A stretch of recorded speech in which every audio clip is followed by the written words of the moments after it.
Hello army, আমরা সকলেই জানি বিটিএস মেম্বাররা উইভার অ্যাপে লাইভ আসে আর সমস্ত আর্মিরাই সেই লাইভ অ্যাটেন্ড করতে চায়, কিন্তু অনেকের কাছে উইভার আইডি না থাকার জন্য লাইভগুলো অ্যাটেন্ড করতে পারে না। তাই আমি আজকে বলবো কিভাবে উইভার অ্যাপে নিজের আইডি তৈরি করতে হয়। প্রথমেই বলি, উইভার এমন একটা সোশ্যাল মিডিয়া অ্যাপ যেটা তোমার প্লে স্টোরে অ্যাভেলেবেল। প্লে স্টোরে গিয়ে উইভার লিখে সার্চ করলে এমন একটা ইন্টারফেস সামনে আসবে আর তোমাকে এই অ্যাপটা ইনস্টল করতে হবে।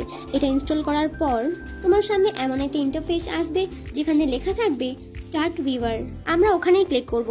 আমরা ওখানে ক্লিক করার পর তোমাকে ল্যাঙ্গুয়েজ সিলেক্ট করতে হবে আর আমাদেরকে এখানে ইংলিশটা সিলেক্ট করতে হবে।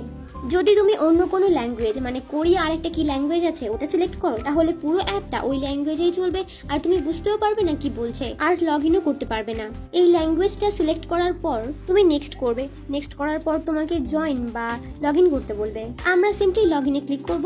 লগ ইনে ক্লিক করার পর তোমার সামনে এমন একটা ইন্টারফেস আসবে যেখানে তোমাকে বলবে উইভার অ্যাকাউন্ট লগ ইন বা সাইন আপ। এখানে দুটো অপশন আছে। প্রথমে তুমি তোমার জিমেল আইডি দেবে, তারপর পাসওয়ার্ড দেবে এবং তারপরে তোমার অ্যাকাউন্ট ভেরিফাই হবে।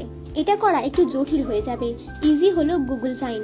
আমাদের ফোনের গুগলের সঙ্গে কোনো না কোনো জিমেল আইডি লগ ইন থাকে, আমরা সেটা ইউজ করব। এই গুগলে ক্লিক করার পর তোমার কাছ থেকে পারমিশন চাইবে আর তোমাকে কন্টিনিউতে ক্লিক করতে হবে। এবার তোমার মোবাইলের স্ক্রিনে তোমার জিমেলগুলো শো করবে। যদি তোমার অনেকগুলো জিমেল থাকে তাহলে তুমি যে কোনো একটাই ক্লিক করবে যেটাই তুমি উইভার অ্যাপ চালাতে চাও। তোমার জিমেল দেওয়ার পর একটা ইন্টারফেস আসবে যেখানে কিছু টার্ম থাকবে আর তোমাকে সেখানে ক্লিক করে নেক্সট করতে হবে। এরপরেই আসবে মোস্ট ইম্পর্টেন্ট অপশন, তোমাকে এখানে এগ্রিতে ক্লিক করতে হবে।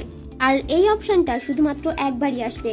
এখানে যদি তুমি ভুল করেও ডিসএগ্রিতে ক্লিক করে ফেলো তাহলে উইভার অ্যাপের কোনো রকম নোটিফিকেশন তুমি পাবে না, সেটা বিটিএস মেম্বারদের লাইভ হোক বা অন্য কিছু।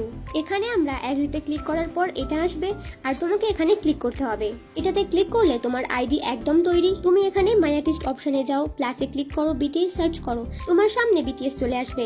তুমি এখানে জয়েন বাটনে ক্লিক করো এবং এইখানে তোমার নিকনেম লিখতে হবে। তবে হ্যাঁ, তোমার নিকনেম সেটাই হবে যেটা এখনো পর্যন্ত কেউ ইউজ করেনি, মানে একদম নতুন নাম যেটা এখনো কেউ ইউজই করেনি। আমার নাম সিলেক্ট করতে গিয়ে অনেক প্রবলেম হচ্ছিল। আমি টানা 1.5 ঘন্টা ধরে বিভিন্ন রকম নাম দিয়ে ট্রাই করছিলাম, কিন্তু কেউ না কেউ সেই নামটা ইউজ করেই ফেলেছে। অবশেষে আমি আমার 150 গ্রামের ব্রেনটা ইউজ করি আর নিজের নামের পেছনে 2 5 লাগিয়ে দিই। এই নামটা কেউ ইউজ করেনি। আমি কমপ্লিটে ক্লিক করি অ্যান্ড সিলেক্ট হয়ে যাই। যদি তুমি তোমার নিকনেম না পাও তাহলে আমি তোমাকে এটাই সাজেস্ট করব, তুমি আমার মতো 150 গ্রামের ব্রেনটা ইউজ করতে পারো। আজকের জন্য এতটুকুই।